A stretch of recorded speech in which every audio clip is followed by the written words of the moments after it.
এই চিকেন ফ্রাইটা আমি যখনই করি, ভেজে ওঠানোর সাথে সাথে দেখি প্লেট একেবারে পরিষ্কার।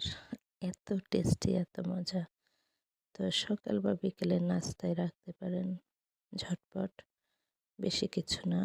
চিকেনটা, হাড় ছাড়া চিকেন সাইজ মতো আপনি কেটে নিয়ে আদা রসুন বাটা, লবণ, হলুদ, জিরার গুঁড়া, একটা ডিম, একটু লেবু সুন্দর করে মথে নিয়ে মিনিট ২০ আপনি ডিপ ফ্রিজে রেখে দেবেন। যদি হাতে সময় না থাকে, হাতে সময় থাকলে নরমালি ১ ঘন্টা রাখতে পারেন। তারপরেই ভাজার পালা, একটু কর্নফ্লাওয়ার দিয়ে দিবেন। তো তেলটা অবশ্যই গরম করে নেবেন। তারপর ঝটপট ফ্রাই করেই নাস্তা। দারুণ চমৎকার একটি রেসিপি। খুবই সহজ এবং দ্রুত অতিথি আপ্যায়নে মজাদার একটি রেসিপি।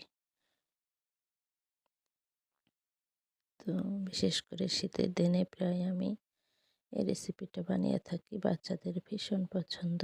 দেখেন, অসাধারণ